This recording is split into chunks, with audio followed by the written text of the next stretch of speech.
Hello and welcome to Bellow Field, where we're back here with the Tufts University Jumbos taking on the MIT Engineers. We apologize for the little bit of delay getting the stream up. We're having a little bit of technical difficulties here. But besides that, we are ready to get underway here at Bellow Field. I'm Owen Fitzsimons, joined alongside Henry Gorelick. Henry, good to have you. You too, Owen. Good to be with you. Should be a great game tonight. Yeah, so as of right now, this is Tufts men's home opener for the season conference. MIT, on the other hand, we have seen so far this year, they've played 2 games, won both of them handily. So MIT off to a really strong start so far. In their first 2 games, they won their first one at home to Emmanuel College 3-0. Apologies. In these games, not only have they gone undefeated, the other team has not received. Brewer out of bounds here. And chances so far this game. As the ball trickles off the left back and out of bounds. And Campbell again, the right back, will take the throw in the little game. MIT free kick. So the left back playing to the middle under a lot of pressure. Nice little combination. It's picked out by Clivio. Calvin Arrow, another beautiful through ball. Zach Siegelstein cannot get on the. Calvin Arrow collects it.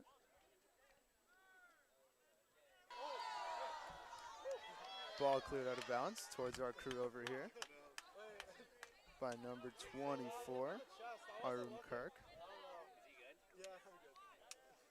Gibson Campbell, another throw in here on the right side. Been on the right side here for quite some time now. The Jumbos will reset. Oh, there's another long ball. Into the head of Monty Cano, lays it off. Travis Van Brewers pushed off Daly, preventing an MIT attack.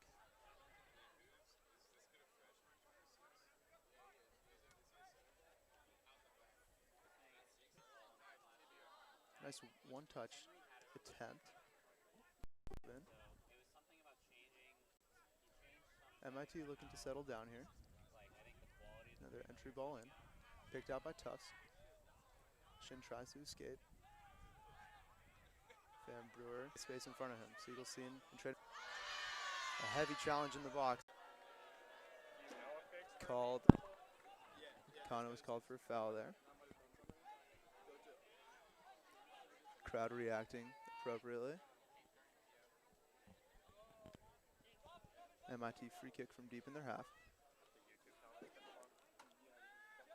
Kirk plays to Simon. Steps up, heaves it forward. It's picked out by Wells, as he was tracking back. It's a difficult play to make. And jumps over MIT forward, number 17, Jack Snowden. Snowden collects it, tries to turn, picked out by Campbell. Siegelstein played into Karyanopoulos. He sizes it up, takes a shot. About a 25-yard shot there. Went over the goal safely.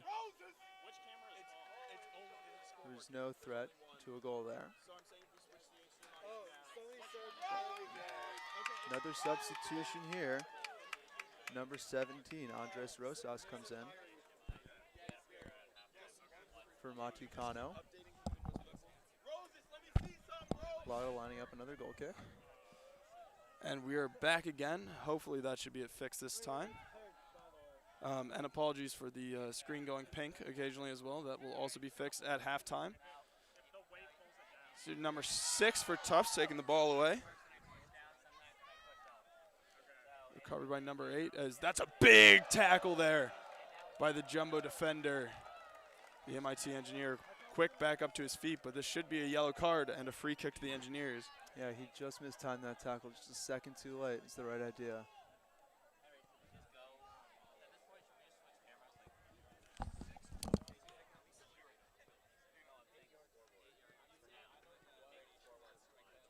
MIT will have a free kick here. I think we need it on scoreboard.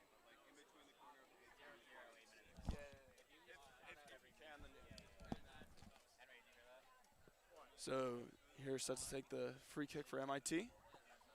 MIT sending a lot of men to the back post. Both a left footer and a right footer over it as there's a player in the box went down there under the pressure of Calvin Arrow. Ball's whipped to the back post, rising well is number 2 for MIT, but dealt with by the Jumbos as they look to counter. Arrow heads it out.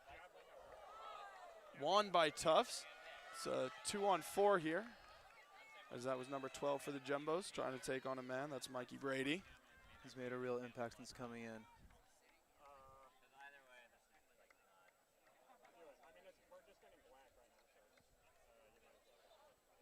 We're going to, again, shortly.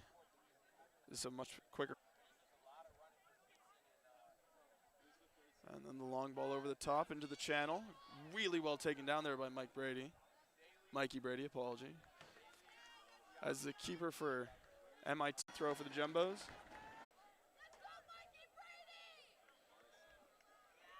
Arrow wins his header. Quickly won back by MIT.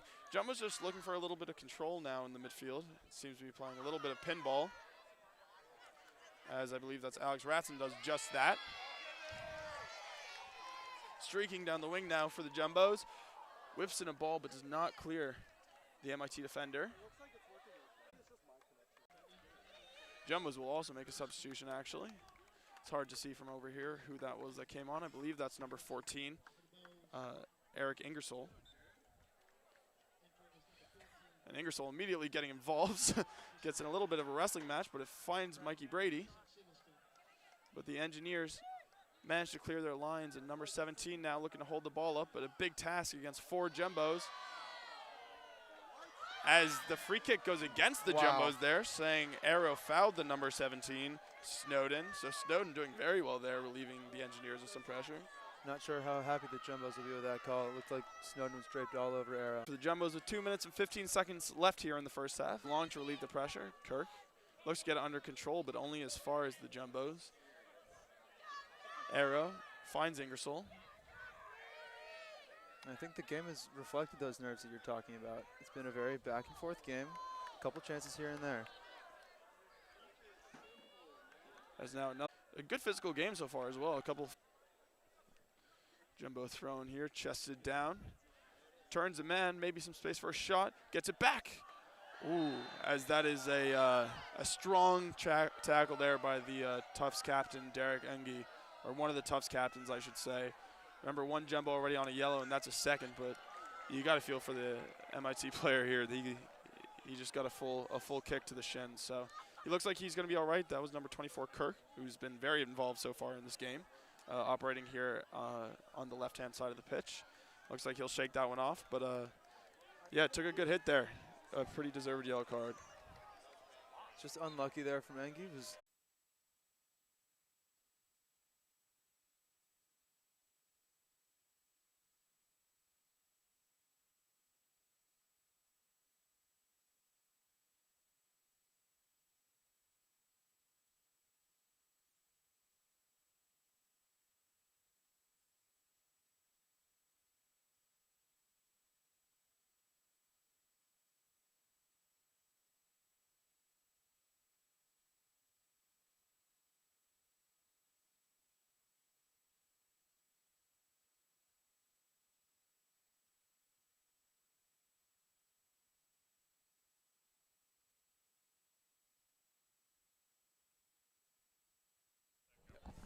Hello and welcome here to the second half at Bellow Field. Again, 0-0 here at halftime as the Jumbos are now set to get us away.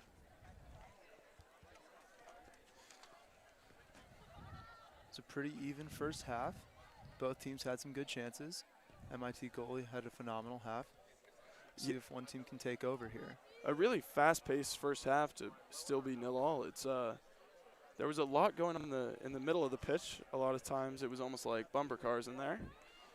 The ball pinging all over the place, and Tufts finding success down the wings, and so too were the Engineers. So I think what we were seeing a lot of, Henry, was both teams like to play with their fullbacks quite attacking, and when they were caught out attacking, then the space opened up on the other side. So overall, I think MIT may be giving Tufts a much better game than was expected here. MIT not ranked in the preseason polls, as Tufts was ranked pretty consensus were ranked number 1 in the polls, but was a pretty consensus pick as well. So as the Tufts Athletics gets the scoreboard sorted out, we see a little bit of juggling here from the number 8, John Flynn. Also had quite a big impact on this game so far. Found good amounts of space, but just failing to pull the trigger a couple times. Also interesting to note, some of the Tufts subs staying in. Looks like they've elected to go with Mikey Brady up top and Rosas out on the right. It's a different look than what they started the game with, so it's definitely something to keep an eye on as the second half gets underway.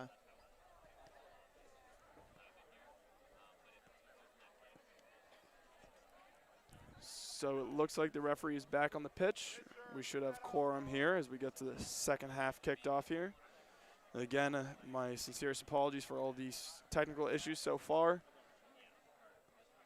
We are working to resolve them as quickly as possible and provide you the highest quality broadcast possible. So we'll work to ensure that this does not happen in the future as we get set to get the second half underway here. As immediately Van Brewer tries to play a long ball over the top, immediately put the Engineers under pressure, but they play out the back well. Looks like they're still having some issues with the scoreboard over there. Clock reads 4 minutes, not 44.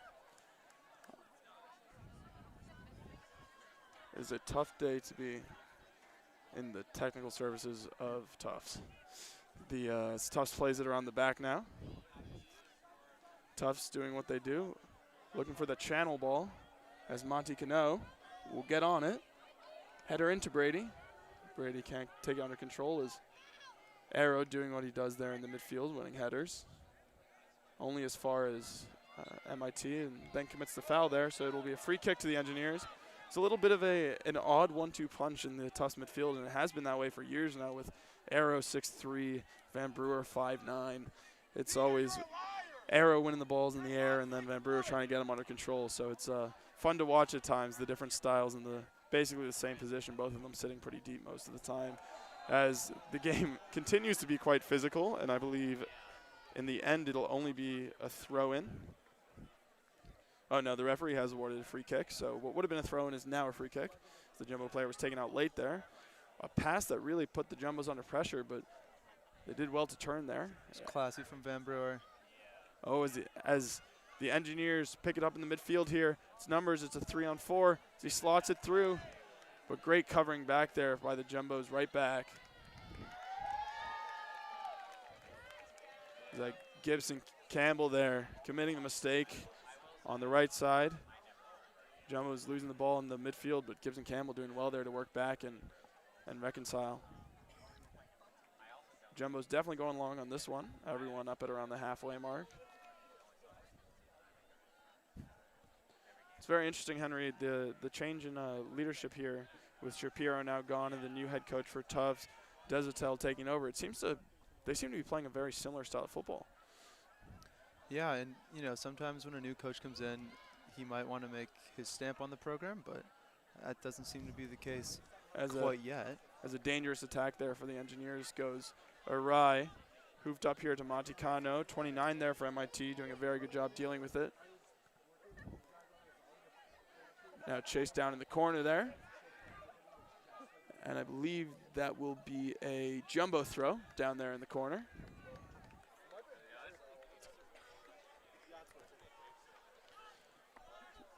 Get underway here again.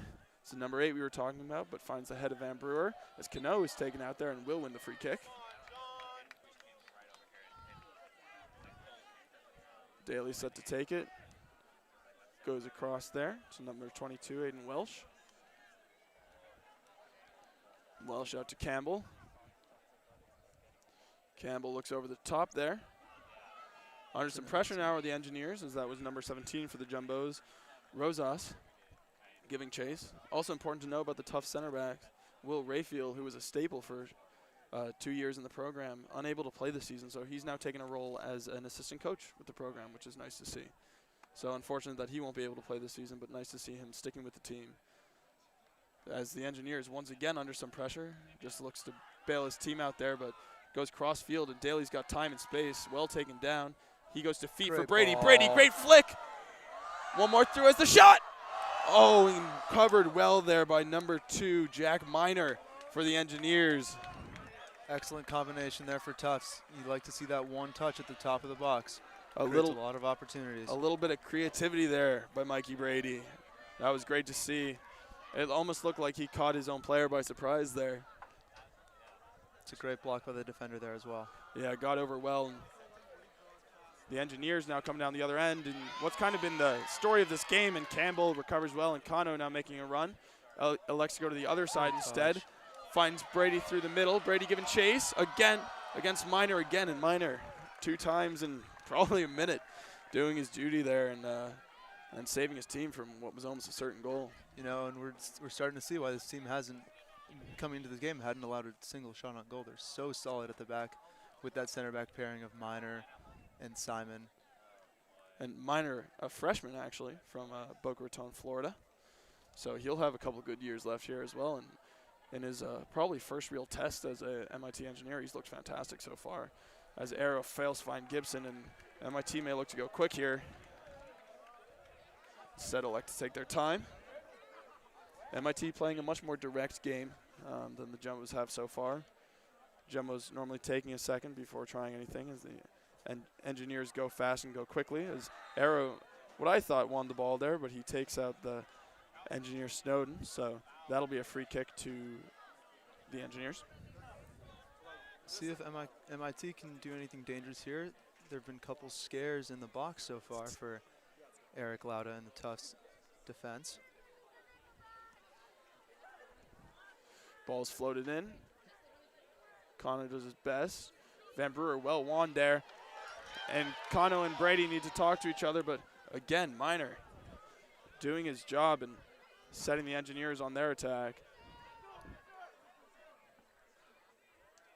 Ooh, and number 18 there for MIT is on the wrong side. That's Richter Bresky, sorry. Also one of the leading scorers on MIT in their last full season.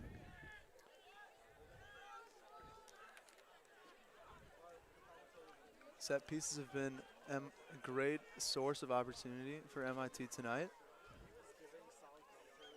Let's see if they can make anything of this opportunity here. Standing over the ball there is number 5, Hendrik Mayer. It's going to be a right footer, so looks to be an outswinger here. Again, the back post for the Engineers.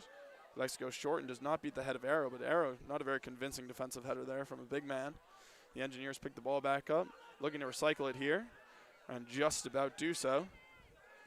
Floats one back in, keeper under it, and he collects. Looking to go quick over the top, and Brady is unmarked if he can get through. He's got him. Kano's giving chase as well. Eventually dealt with by the Engineers as Kano gives him a shove and lets the Engineers off the hook there. That was number 25, Benjamin Carlson, another freshman, dealing with that well under pressure from Monty Kano, who is not someone I would like to see running at me. No, not at all. They had him in a great spot. He didn't necessarily need to push him, but the ref's going to give that call to the defender every time. Kano there pleading his case with the referee a little bit, but yeah, when he's off balance and goes flying, especially in that position, you're always going to get those given. Goes long here. Arrow is somehow always under it. He wins that header again. As it's taken down, Brady now playing with his back towards the opponent's goal. This is Campbell now, looking to drive. Gives it out wide. Campbell looking to get it back. Just can't, and this is now where the Engineers can try to exploit that space by giving up by Campbell, but instead Travis Van Brewer finds it. Brady lays it off, and I believe was taken out in the process, but does not get the call. It's a nice little run started by Gibson. As Ian Daly, very cheeky there, takes it over his head, and now it's Van Brewer, back to Daly. Takes a touch well, looks to line up a shot, instead elects to play Brady in, and Brady just can't get it under control, but great work there from the left back, Ian Daly. You can see why, for a left back, 3 goals last season, and in 2019, that is pretty good, as now the Engineers looking to get something going. Goalie needs to communicate here, as that's hoofed long, and back towards Monty Kano in this battle that's going on here in the corner between the two of them. And that will be a jumbo throw-in, so good pressure there. Getting some end-to-end action here. Van Brewer on the ball.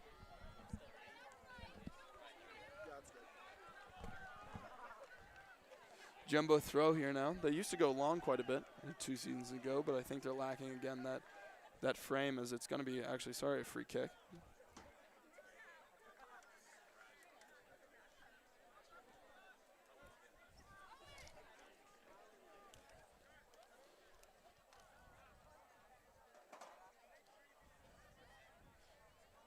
So Van Brewer with the left foot looking the more likely to take it, but the Jumbo's setting a lot of men at the back post there, and it's not Van Brewer, it's the right, and a great ball in!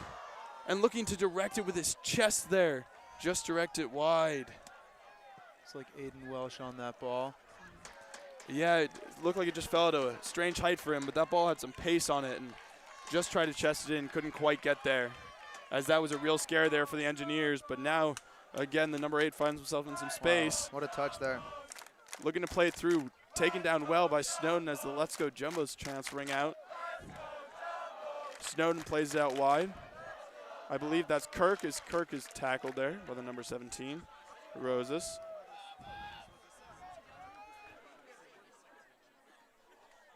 Good step there. And a little flick on, trying to set Cano free. This place is ready to erupt, Owen. Oh, absolutely. With it's hard. We apologize. We can't tell you how much time is left because we're having some difficulty with the scoreboard right now. It claims that there's 4 minutes and 30 seconds left, so hopefully they'll get that worked out so we can get a better sense of where in this match we are. But, yeah, tensions here are high. As this is the fullest I've seen Bellow Field in my 4 years at Tufts University. So great atmosphere here tonight, as this has been a great game so far.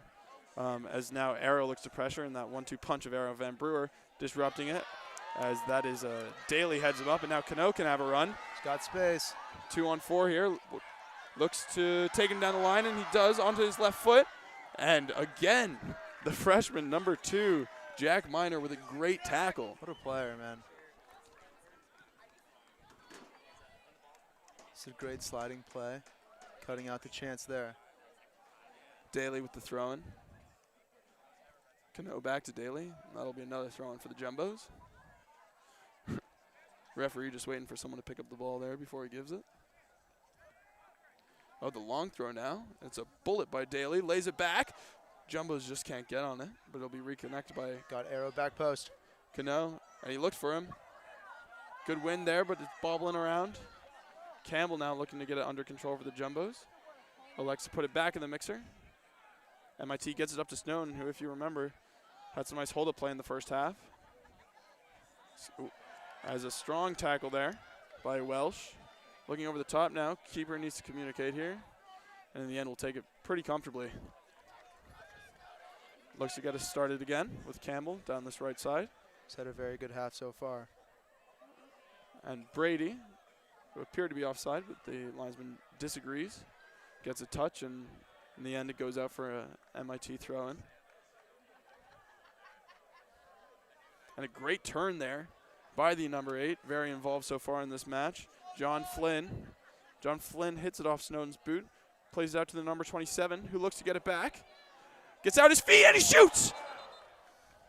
Oh, wow, and took a deflection there and just wide, but that was a great shot. Definitely had the keeper beat, but just finds the side netting, and we've had one scare for the Engineers now, and that's a real scare for the Jumbos. Almost out of nothing. That was just a great run by Flynn, and 27 there for the Engineers. He was falling as he took that shot, and from a poor angle, too. Yeah. Never expected to threaten the goalie that much, but it was an excellent shot. And that's actually the captain of the team, Peter Novoa. As the ball is whipped in, keeper pretty comfortable there. If you're MIT, you have to get numbers in the box there. You can't let the goalie catch it that easily. So now it's out to Daly. Daly finds the feet of Van Brewer. Van Brewer's got space and time to turn. Looks to play through to Brady, but instead picks out Hallonen, sorry. It's Brady has space for a shot, shoots! Oh, and just wide. Again, Screamer. Brady, a lot of power behind that one and kept it down well, but just a little offline. So now things are really happening here at Bellow Field, going back and forth, trading shots. And MIT, who hadn't seen a shot before this game, have definitely seen a couple that will have scared them, but likewise with the Jumbos. As MIT plays out from the back, but again, Miner sends this ball long, challenging the Jumbos defense, and not a very convincing header as Campbell gets wrong-sided. It's picked up by the number 31.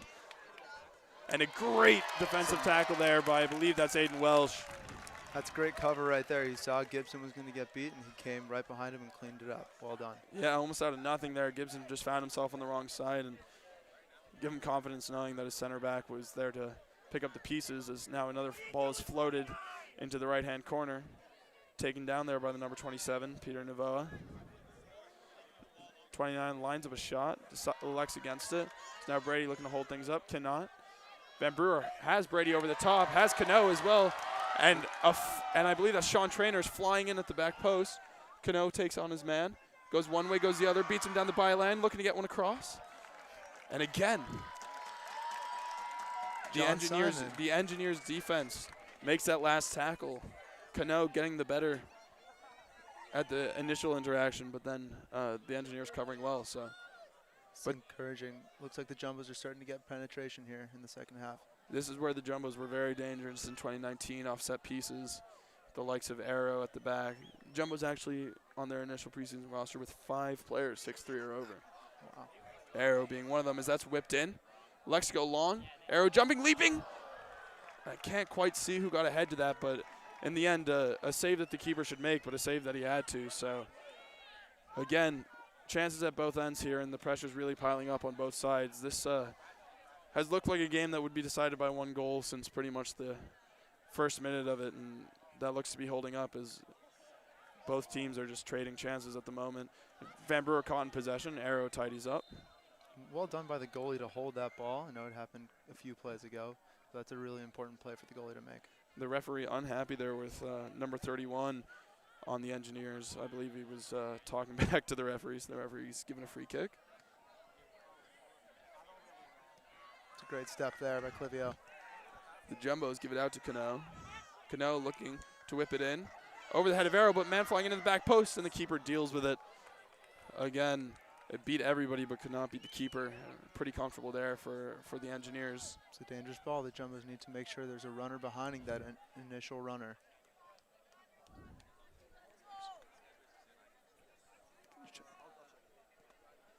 The goal kick is up here. Arrow under it. It's now 18 for the Engineers, looking to get it under control.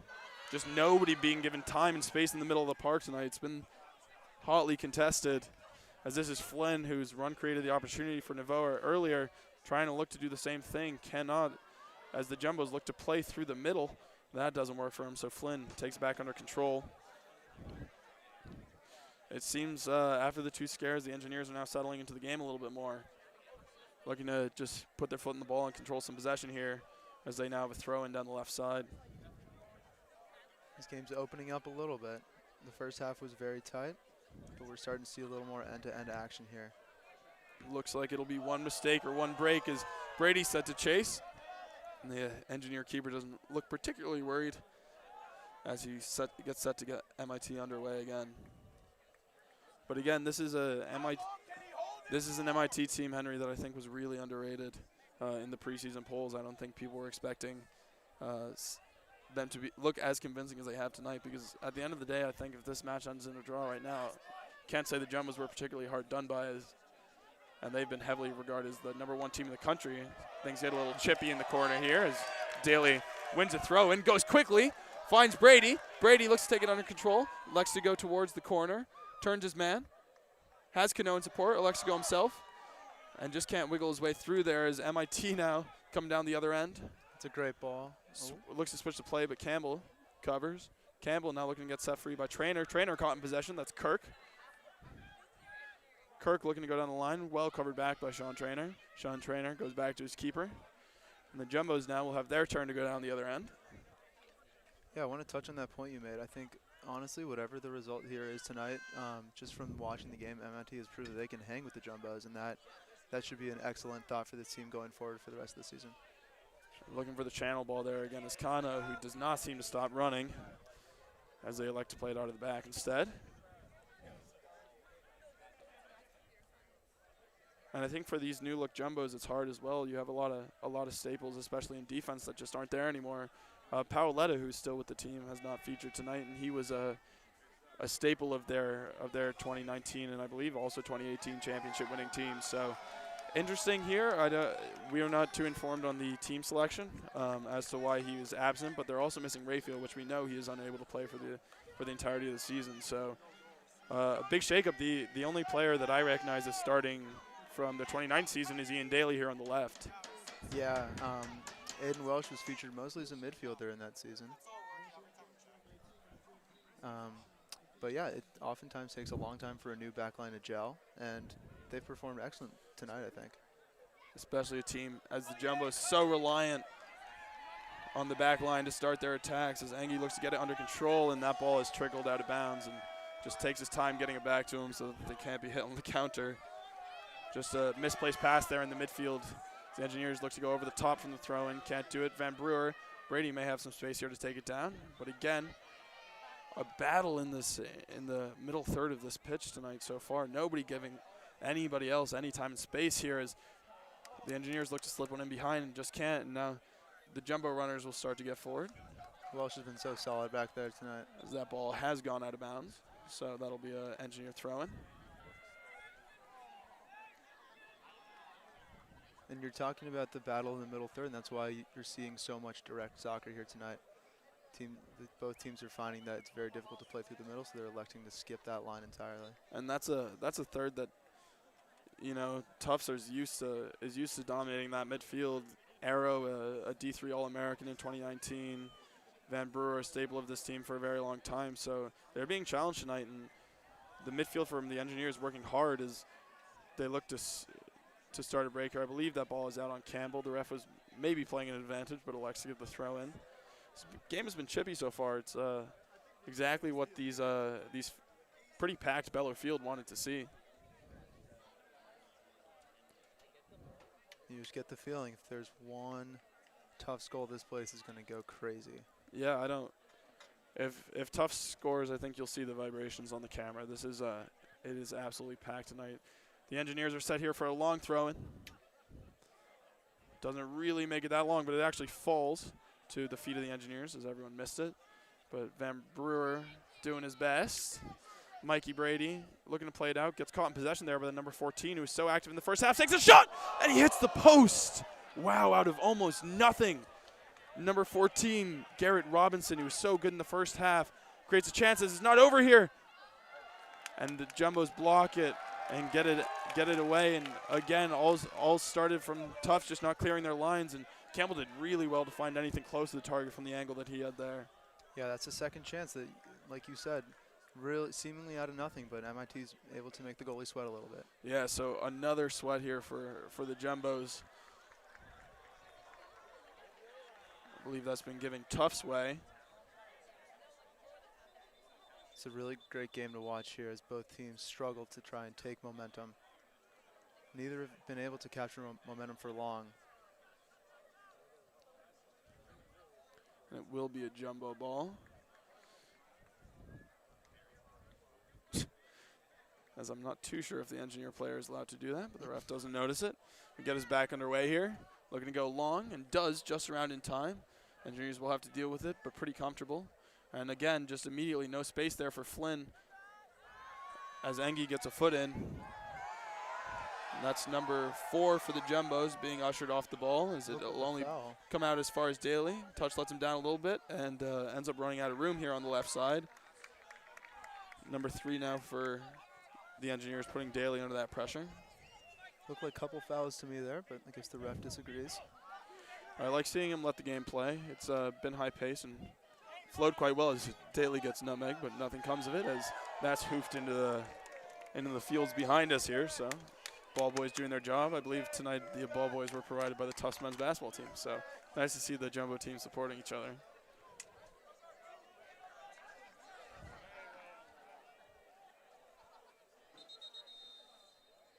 So a little bit of a tussle going on here, and an Engineer player being spoken. An Engineer player not being sent off, but being asked to leave the pitch, maybe? The referee definitely looked like he motioned to the bench there, like he wanted a substitution, but eventually cooler heads prevailed as there was a tussle off the ball there. Again, talking about that physicality as the ball drops here to the Engineers. Number 3 pulls it back for Flynn. Flynn sends it wide, looking to whip it across here. Elects to shoot instead and not really troubling the defense there. The Jumbos now looking to restart. Again, we apologize on Tufts' behalf for the scoreboard not working, but I believe it has just gone back up. So with 20 minutes and 54 seconds left here in this match, Henry, it's going to be a close one. And at the end of the day, 0-0 feels like a fair result, but with the quality of chances that have been created, we would love to see some goals here. Like you said, it's just going to take one defensive lapse, whether it's a turnover in the back, a sloppy foul, a set piece. Anything could change this game. MIT already having scored one set piece in the 85th minute. I believe it was against Emmanuel College last week, so they have some set piece takers. And that was actually number 5 Mayer who scored that goal for the Engineers. Throw goes down the line. Daly, who's been very busy this half, goes back to Brady, who has also been very busy this half. It's looked to me like the Jumbos as a mistake there. Sean Traynor looks to get it under control as he does. Cuts in and covered off again by the Engineers as Campbell with a strong challenge. Looks like it'll fall to that's Woven Shin. Rare mistake from the MIT back line there on a botched clearance. As now it's the Jumbos hoofing the ball out of bounds.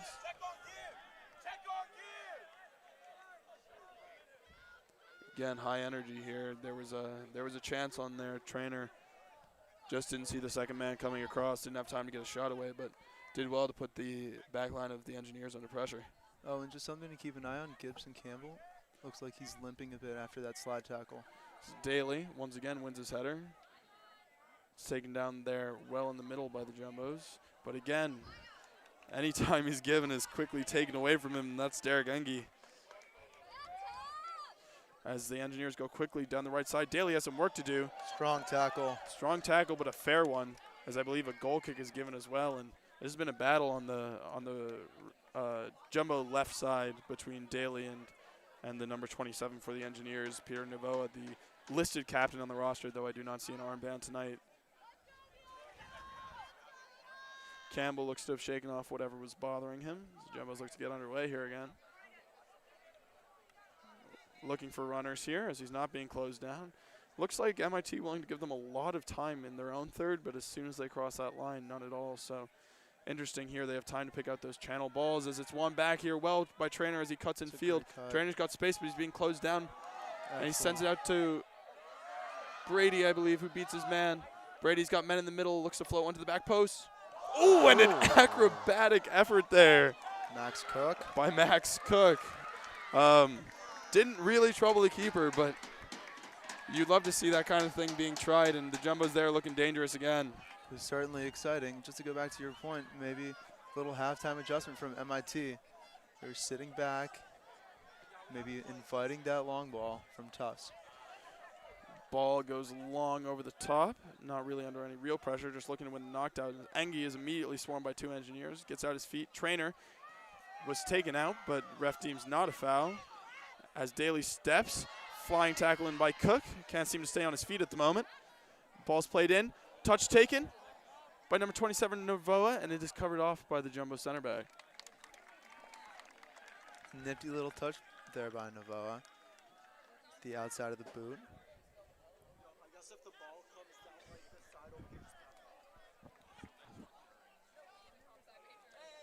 So it'll be from the looks of it, a long throw here by the Engineers as he is disappeared out of our view.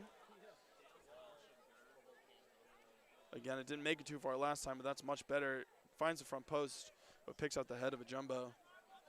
Well won. Good rising there by the Engineer number 3. And no, Tufts can't seem to clear its lines, and this is the kind of thing that can cost you as Cook comes flying in there with a boot raised fairly high. And it's flicked over the top there by Novoa, but there's just no communication there. And that's number 31 there for the Engineers, getting feisty again.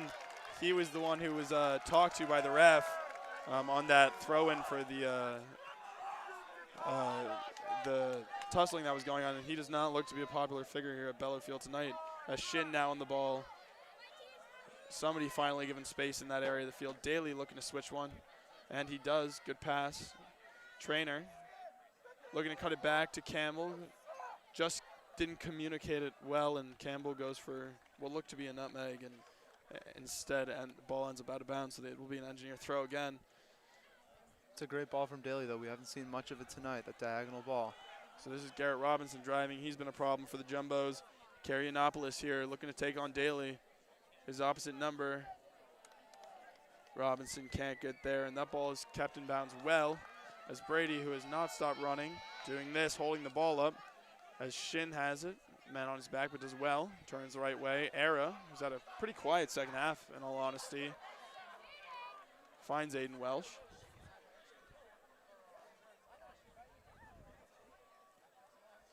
Now this ball's been played into the feet of Sean Trainer, who looks to find Engie in behind, but Engie comes back and recovers it. Oh, and now it's with Sean Trainer. Sean Trainer surveys his options, goes with a flick, is bobbling around. It might fall for Brady, and instead the Engineers clear their lines, but only good enough for a throw-in for the Jumbos.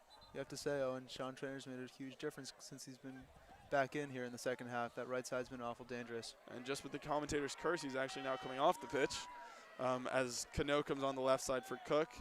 And down the right side, again, it's a little hard to see from our vantage point, but Sean Trainer has come off, so some fresh legs. It's one of those rules for college soccer that people can come on and off, which is a little bit of a strange one, but this Tufts roster that's so deep really exploits this rule as the long throw is taken, absolutely heaved into the front post on the head of Arrow, but instead it was off the Engineers, and Tufts will have a corner kick.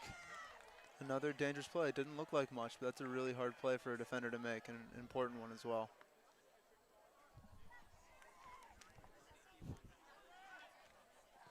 The ball whipped in now. Looks to go back post. Might miss everyone. It's a jumbo header.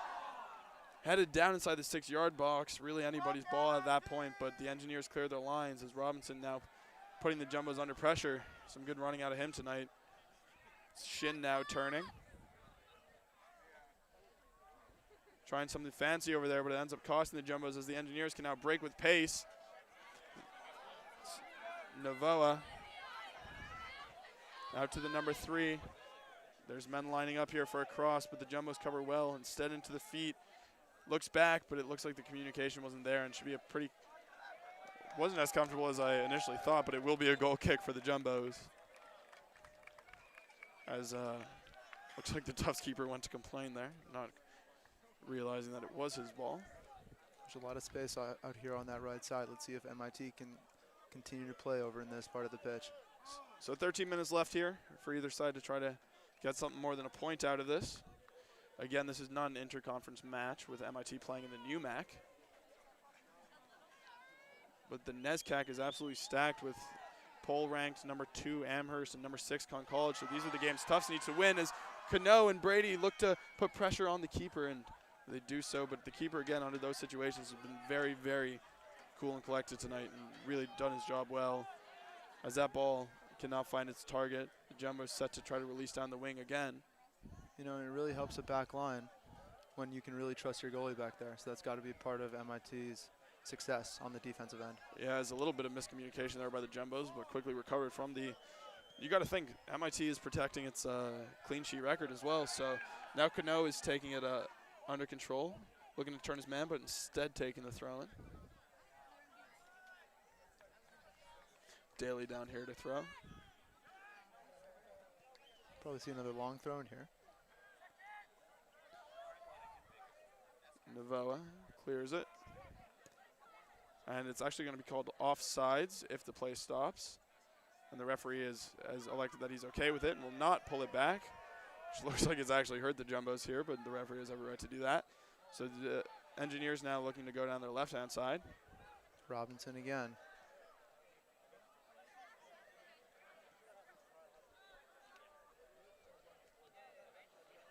Again, this game of pinball in the middle third of the pitch continues as I believe that was Travis Van Brewer maybe. Does very well there, getting the ball away under pressure. We'll only know when he stands up. Definitely not Travis Van Brewer then. Hard to see from over here. Zach Siegelstein maybe? Siegelstein, yeah, looks like it. As we approach 10 minutes left here, you might wonder if Coach Deshotel will stick with continuity for the last 10 or try and provide a spark off the bench. Yeah, this is probably not what Deshotel imagined in his first game as this ball is whipped into the back post. and not really dealt with by the Engineers. This ball instead floated high rather than far, and it'll be a jumbo throw in, and Arrow looks to take it quickly. Back to Daly.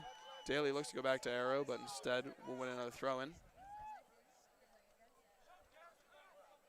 Brady making a long run. Instead, it's going to Cano, who doesn't, who the Engineers get a leg through. Snowden takes under control. Looks to beat his man, but that should be a jumbo throw in as well. Great step there by the center back. Yeah, that was Max Clavio doing very well there to not only stop the attack, but win possession as well. That's Ian Daly now, again taking the throw, and does well, plays the angle there into Brady. Brady with some time and space, quickly taken away again, but does well there to find the turning Engie. Brady's been so effective up there holding the ball up for the jumbos. This ball is whipped in. It's high. Shin goes for the header. And that ball is cleared, but again, only as far as Daly. Down to Arrow, back out to Engie. Engie thinks about a shot. Instead, floats one over to Shin. What a play by Minor. Minor just been so solid tonight. So now on the break here is Flynn. Out to Karyanopoulos, who megs Daly, and then Daly horse collars him in. Wow, the referee didn't think anything of that one, but from where we were sitting, that was pretty clear as day. As now a little communication error between Shin and Daly. I don't know about that one, Henry. Yeah, that looked like a defender making up for a mistake there, but Not too sure there's too many complaints about it at Bellow Field.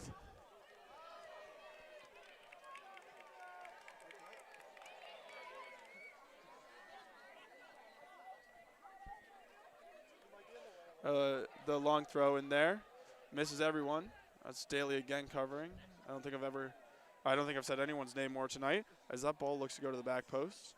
Shin elects for safety here. Brady trying to put Minor under pressure. Minor, who's been so good tonight, finds Karyanopoulos. it's a great ball in there.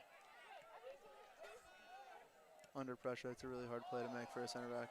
Looks to go long, but calmly disrupted by Karyanopoulos, so I don't think knew too much about that, but gets his head in the way. That ball has gone down the line to Robinson. Robinson putting the right back for Tufts under pressure.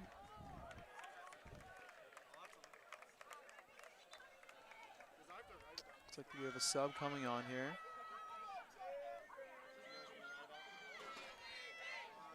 And that's Woven Shin making way for Travis Van Brewer, who seems to have a faithful here with him tonight. Gives his fans a little wave there as he enters the pitch, looking to make a difference here with the 8 minutes remaining. Tufts again elected to go long. Haven't played out of the back much so far tonight. Looking for the head of Arrow. Arrow judges it well and wins it. Van Brewer in a foot race. Brady there as well, and the Engineers get it away safely, but it looks like it will be set up for another Jumbo's long throw should they elect to not take it quickly. Looks like the jumbos are generating pressure here in the last part of this match to see if they can turn it into a goal. Yeah, so you see actually here Ian Daly running over from left back to go take the throw on the right side due to his ability to take these long throw-ins. So just shows you how much they value that. There's Arrow. Throws in and it drops in the middle, and the keeper covers well. Just couldn't settle there for, I believe that was Sevilla. This ball, not a great clearance. Finds Engie. Engie, Arrow with space. Arrow thinking about maybe a shot. Instead slips in Brady, who is offside. It looked like Arrow thought he might have been offside and waited a little bit, and he was certainly offside at that point. So the Jumbos now with 7 minutes to try to get anything but from this game, as MIT have kind of taken a back seat here in the last 5 minutes. The Jumbos now applying more of the pressure. So this has been a very tightly contested match so far, one of the better nil-alls I've seen. So it's been a great as Snowden looks to put the Jumbo backline under pressure, and he does just enough. As Engie there, Snowden again, stepped in by Ian Daly. Van Brewer now going for the 50-50. The number 5 from the Engineers gets there first. This ball is hoofed over the top. Brady makes a man miss. Brady is covered off by, as we keep saying, Minor, who's been just very, very good tonight and just so reliable. And if you're the Engineers, you love to see that from a freshman especially. This is the time in the game when those center backs and those outside backs start to wear down. They've been working really hard this whole game. Let's see if they can keep it strong for about 5 more minutes here. So once those legs get heavy. Ooh, and there's I believe a cramp by the Engineers. Now, I believe that they're supposed to stop the clock in this situation. Looks like they have. And there you go. Defenders getting tired. A lot of wear and tear on those legs throughout the game. And it's a water break now, which I don't think I've ever seen before immediately after a player goes down. And it looks like everybody kind of knew what was going on. So if there may have been a rule change I didn't know about, but that was a little too synchronized to be random, I think. With 6 minutes and 10 seconds left here in the second half, it's not something that you would see, but I don't know if the referee just determines it by when he thinks players are getting worn down and start cramping, as you see a Jumbo down here as well getting stretched out. This has been a very high-paced game for the entirety of it, so it makes sense that these players are getting tired and the referee's looking after them. But with 6 minutes and 10 seconds left in the second half, it seems like a bit of a strange one. It does feel like a weird spot to stop the game. The Jumbos might be upset about that, as they'd been applying lots of pressure, especially down that right side. It's about the third or fourth throw-in that's come from that side. You might imagine Daly with that long throw is going to be looking for the head of arrow here. Yeah, Daly's going to be tired after this match with all the running from the left to the right side he's been doing to take these throws. But the arms too. You got to be thinking he's trying to find Calvin Arrow here, but Calvin Arrow marked by number 23 for the Engineers, James Simon, who seems to maybe actually have him in height, and they have two men on him. So one in front, one in back, and Arrow. Simon gets ahead to it as the Jumbos didn't know whether to come or go there, but now Travis Van Brewer looking to start something here out to Cano. Cano will look to take his man on as he does, but quickly two other defenders come as he beats him to the byline and looks to get the ball across and just can't. So that's going to be a jumbo corner. It's the golden chance here for the Jumbos. These set pieces are very important. The Jumbos have to capitalize on one of these soon. As the Let's Go Jumbos chants ring out, Tufts is set to take the corner kick. The ball's whipped in back post. Keeper's under it. Keeper doesn't get it. And at the back post, again, Aiden Welsh, who's been a real threat and got his chest on that one earlier that just went wide, finding it through the keeper's mistake. And the keeper looks maybe a little bit shaken up, like he took a knock to the back of the head. So it'll be interesting to see what the referee does here, just with head injury protocols and stuff. He's elected to stop the time. And there are two keepers, or actually all three keepers for MIT have seen action so far this season. But that is also what happens when you win your first game 7-0, you know. I believe that each keeper played 45 minutes as they were up by a good bit at halftime. As in this packed Bella Stadium, a Mexican wave is breaking out behind us. It's we're in a little bit of a break here. Henry, how good is it to see the fans back again? And you made this point earlier. This is the most packed I've seen this place in all my time at Tufts. So this is awesome to see students coming back from the strange year and coming out in full force. And it is absolutely set to erupt should anything happen in the Jumbos' favor. So that's going to be a throw-in for the Jumbos.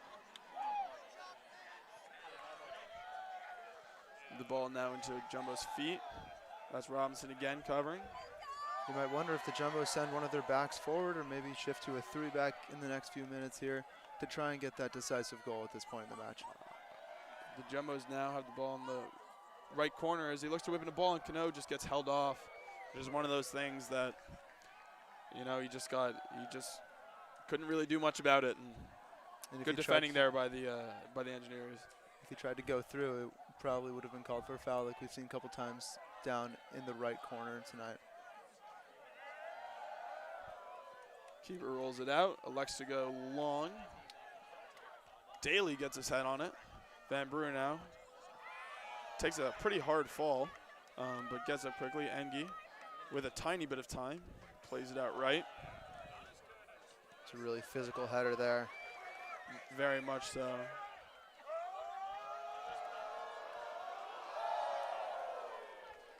So the Jumbo's set to take a throw in here. So I believe that's Gibson Campbell.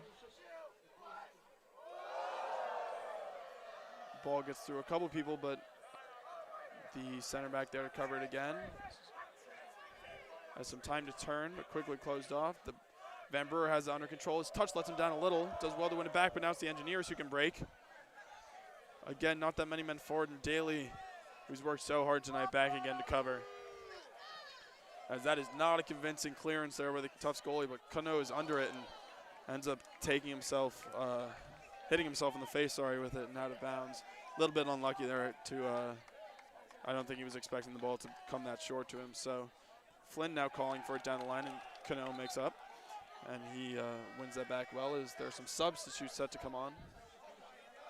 Yeah, there's a bit of hesitation on that clearance from Lauda, probably taking it with his less favored left foot. Got the job done. Got the ball out of danger. Set to take the throw in is number 25 here, Benjamin Carlson. He elects to go feet to Flynn. Flynn looking to flick one over the top. Only as far as Daly, but Kano can't get anything on it. There's Flynn. Flynn looking to create something. Back here to Carlson. Carlson looks to turn Van Brewer, and Van Brewer does really well there. But again, the pressure is just relentless from the MIT Engineers. As it's now number 14. Looks to stick the ball out wide. The Engineers have numbers in the box here should they choose to cross it. And he does. That's gone to the back post. Free header. And Daly covers well, but he was beat there. Goalie was deep on his line. Very much so, and just probably a mistimed jump there from the Engineer striker. Is now Van Brewer again puts his body on the line, but that's number 5 there. Hendrik Mayer getting the better of him. Daly's having some game, isn't he, Owen? Yeah, very involved. It goes long quickly, and Miner has been so good all night, was briefly wrong-sided, but quickly makes up for it. There's Cano looking to apply the pressure, but slowly as these players get more and more tired, space will open up as that is a great ball over the top, and it looks like he's onside. And that is a great recovery there from the numbers 26, Gibson Campbell. And a good decisive play by the goalie, too. Way to come off his line. Yeah, Garrett Robinson found himself in a little pocket of space and just got outworked there in the end by the Jumbos. But as you were saying, you were saying you wonder if the Jumbos send one more up top, but they're not set here for a draw either. MIT they can smell something in this game, I think. So, I mean, if you look at MIT right now, they have 9 men almost in the box. So they are definitely not conceding to a draw yet, as they don't do much with that there. Jumbos hoof it. And frankly, they shouldn't. They've had an excellent match. As that's well kept in bounds, and now the Jumbos can pressure him, but really cleverly taken across the midfield there as Flynn now, who's been so shifty tonight, another great turn. Sells Van Brewer there a little bit, and the first time flick there, can't get through. So that's Gibson Campbell taken out, but eventually wins the throw. Barring anything especially crazy, looks like this one's going to end in a tie. 6 seconds left here now, and this will probably just be hoofed long here, and that will be full time here at Bellow Field. What was really one of the more exciting 0-0 games I've seen here in my life. Just chances down both ends, but it was just the final ball that didn't fall, or the final product was just lacking a little bit at times. But Henry, your thoughts? You know, I think the story of the game is as soon as the refs blew the whistle, all of the MIT bench was clapping, and the Tufts bench kind of hung their heads a little bit. So I think there was expectations going in this game, and MIT exceeded Tufts' expectations here tonight.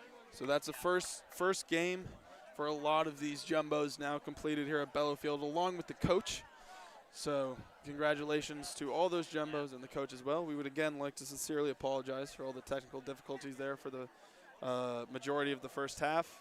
Again, we always strive to provide you with the best coverage possible, so that you guys can watch your friends and families and schools compete. And so, again, sincerest apologies, and we'll work to make sure that that doesn't happen in the future. I've been Owen Fitzsimons alongside Henry Gorlick. Thank you all for tuning in tonight. I hope you have a great rest of your day, and keep track of the JumboCast socials, where we'll be announcing all the rest of the games that we're doing this weekend. It includes men's soccer, women's soccer, and volleyball. So until then, we will see you next time. Thank you.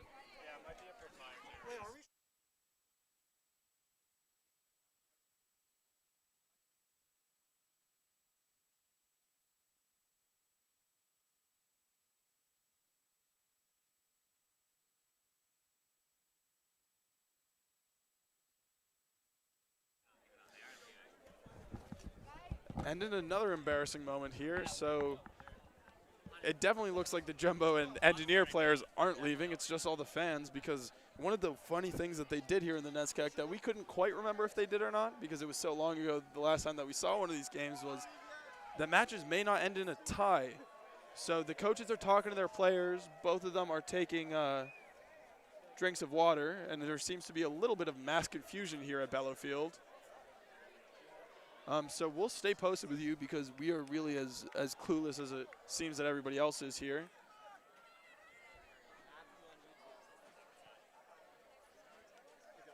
So it seems like the consensus in the comment section anyway is that there is overtime. So apologies that you got a rehearsal of my sign-off for later. But yeah, so Henry, great news. This There's is more. fantastic news, Owen. There's more. The opening 90 minutes gave us so much. So I guess now we have, 2 minutes and 45 seconds to instead wrap up, talk about the rest of this game here. It's an unexpected surprise here. Yeah, as the Jumbo fans are now lining the fences for this overtime period, anticipating a winner where the Jumbos normally come and run to the sideline. So I think the Jumbos should be confident here. They'll be disappointed so far. But the Engineers will feel hard done by from a loss here, and I think that they have every right to that. There were periods in the game that Tufts definitely dominated, but the same could be said about MIT. It's just a couple of moments of individual brilliance here and there have opened things up, like Flynn's run for Navoa's shot, and likewise that Brady flick that almost set the Jumbos through.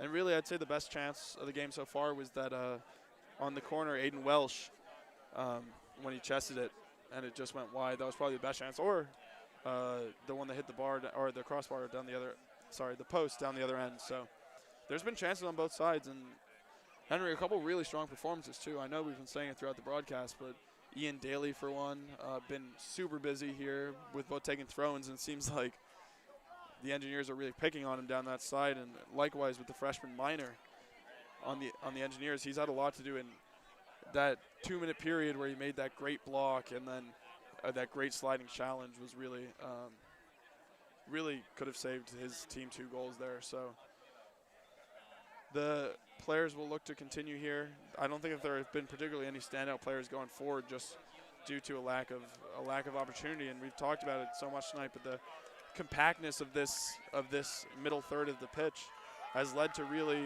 when the defenses step up, you look to go over the top, and then it turns into a game of chase almost. Yeah, and on the flip side of everything you're saying, it just takes one mistake, That's what we've been saying this whole half, and it'll likely to continue here in overtime.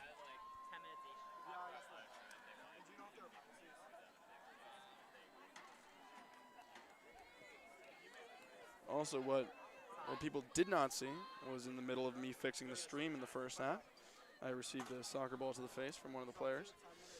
So your frustrations were definitely heard over here at JumboCast, and again, we'd like to apologize for all that. Thank you for sticking with us. We know it was a little bit tumultuous at the beginning, so looks like it should be smooth sailing from here on out, knock on wood. We've already had one commentator's curse tonight, so we now know, thanks to you guys, definitely this is set to get underway for overtime. I believe the funky rule as well is that it's also golden goal. We didn't even know there was an overtime, so. Very true. And how many overtimes there is also in question. Again, growing up playing soccer overseas and not having seen one of these games in 2 years, the specialty rules are all a little funny, especially with the rolling subs, the overtime, the buzzer that ends the game. It's all a little niche, I'd say, for the NESCAC set of rules. Oh yeah, and honestly, this isn't even a NESCAC game. This is an out-of-conference scrimmage, so this is certainly unexpected. Yeah, just the Division III, sorry, but I mean, MIT, I think, impressing a lot of people tonight. So no matter the result of this game, they have a lot to be proud of, and I don't think that the Jumbos will underestimate them in the future. Not saying that they did tonight, but I don't think that they would have thought of this to be. They would have known that MIT would play very solid defense, but I don't know if they would have known that they would play such solid offense as well. That's a disagreement down here with the fans standing on the side of the field. The MIT parents not liking it for some reason, but so looks like we're set to get underway here with 10 more minutes of action as Travis Van Brewer does just that. And again, they like to go quickly over the top from the start. It's met by the aforementioned head of Minor. Welsh puts it back up. Both teams looking to get it under control, instead electing for safety. again, with the middle third being this congested, this is what you find. Just kick it up and look to play the mistake, really. But both teams have not been making mistakes tonight, which is why it seemed like there was so much action, but at the same time, still not all. And it's really interesting as well to see. This is the first look that we've gotten at the Jumbos, and this lineup right now here in overtime as Sean Trainer looks to put the Engineers under pressure, and he does, and he takes it quickly to Brady. Brady looking to get it under control, just can't, and it's dealt with by the Engineers. But as I was saying, you would have to think that if this is overtime, their first game, and they're going for all 3 points here, you have to think that this is his go-to starting lineup, that this is what he feels is his best team. Right, when you see it a little, it looked like a different look at the back for a second, but Van Brewer goes over the top to Brady. Brady may have the pace on him. Brady just gets caught up, looks to spin his man. I think he just overran that a little bit. As the Engineers come out the second half here a little tired as the Jumbo's putting him under pressure. Arrow thought he had more time than he did, but the Jumbo's just going to reset from the back now. I think the rule is 2 10-minute overtime periods, and if one team scores, they win. Lotta sends it up. Okay, so we've been informed that the rule is 2 10-minute overtime periods, and if either team scores, then it's over. No penalties. Because the really confusing thing is that there is a record for ties on the score sheet, right? So it would imply that there was no overtime in the regular season, but the ties were possible, but so now the Jumbos look to go long down this channel as they've been doing all night, kind of just finding the space in between the Jumbo players there. Flynn, who is probably been my offensive player of the game so far, again creating space and also winning an advantage as that shot goes awry there from the number 10, Will Seipel. Much to the delight of the Tufts faithful here. Apologies if you can hear any of that. We obviously don't want to be promoting that kind of stuff. You got to think if Tufts is going to get one, Mikey Brady's going to be involved. Since coming into the game early on, he's made a huge impact in holding that ball up and creating chances for the Jumbos. Jumbo's going long again, and that's a great second header from Daly, putting him under pressure. As, again, neither team really being able to settle the ball down, but it looks like Cano can do just that. Cano will run at his men, gets quickly, has 2 defenders on him, but beats one man and just can't beat the second. But again, Cano doing well to advance the ball into a position where Daly can get up there and basically turn it into a corner kick at this point. Feels like we've seen this happen so many times tonight.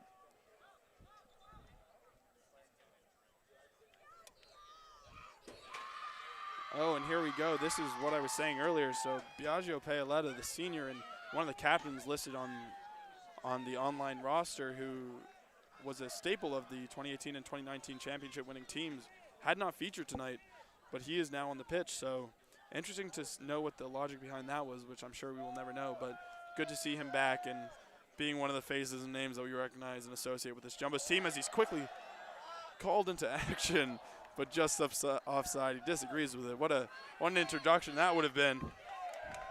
Yeah, it's a fascinating sub because swapping a center back for a center back looks like he's just sliding into Welsh's spot back there. Especially in a game with so many high balls. Paoletta, quite a built man, but not a particularly tall one. So here we get set with the Engineers goalkeeper. Desai here again to get it underway. He's had a good night tonight as well. Made a couple of very, very good saves and has looked overall just calm and composed. Everything that the Engineers needed, and you can see they deserve those first 2 clean sheets with the way that they've been defending. So that ball has looked to be poked over the top. Swings a boot at it, gets it as far as Cano, finds Brewer, who looks to release Cano again. Cano will get there, takes him down the line. Instead finds Brady. Sean Trainer in at the back post. They'll look for him. Oh, and just can't get a touch. Trainer cutting his run back there, and I believe that was Brady almost finding him. Good communication there as it was a 4-on-3 for the Jumbos. Looks like that offensive trio is starting to find some rhythm here.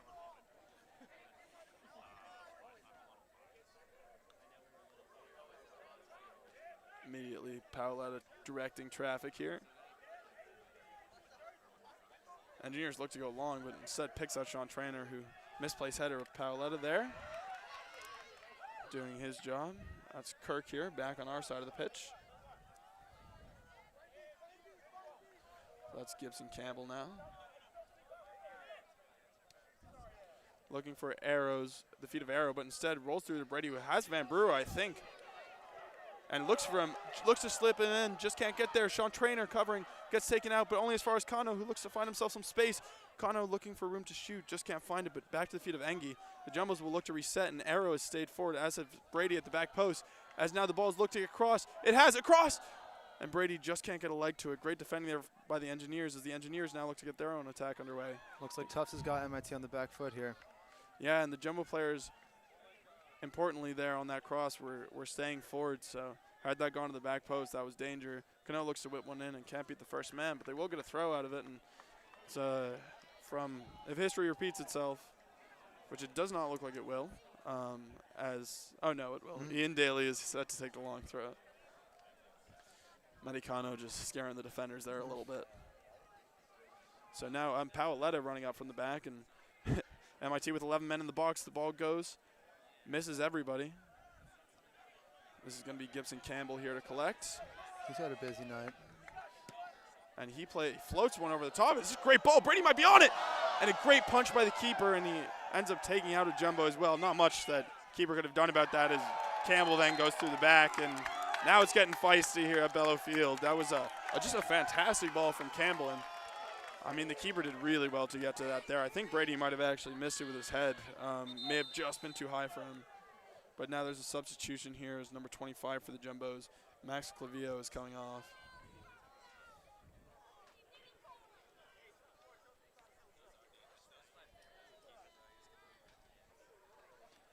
Yeah, that ball posed a lot of issues for the keeper, but he dealt with it well, as he's dealt with all situations very well tonight.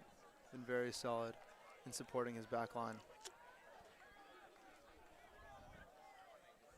So Welsh is back in now for Clivio. And so the free kick now set to be taken. So there's space there on the right, but that would be adventurous. And he elects to go for it.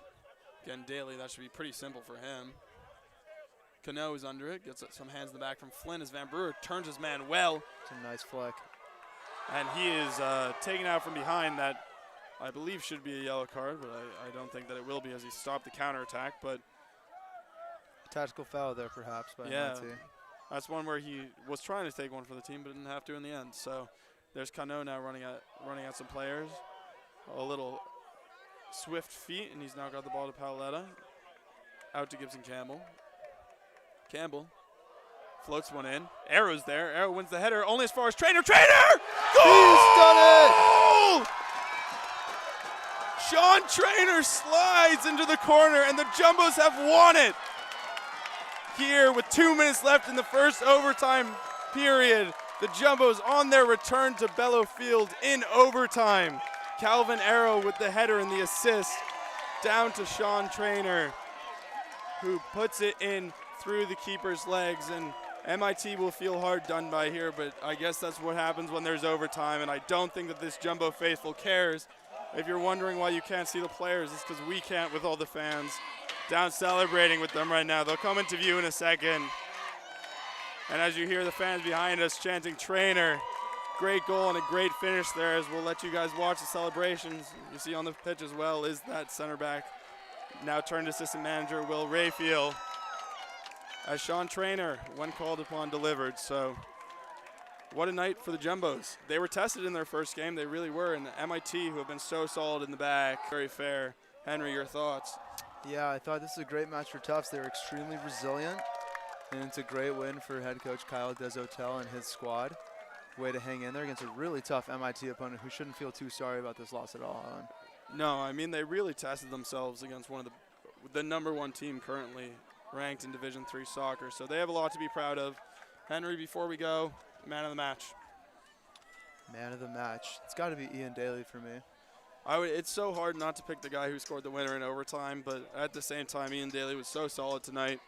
Calvin Arrow was defensively very solid, and Travis Van Brewer created a lot. But I think you're right, Ian Daly. But come with the man, come with the moment. Sean Trainer getting it done here for the Jumbos.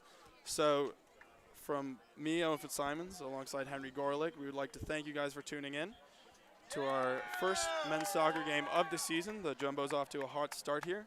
We will see you all later this week for their second game of the season. Have a lovely rest of your night, and thank you for tuning in. Thank you.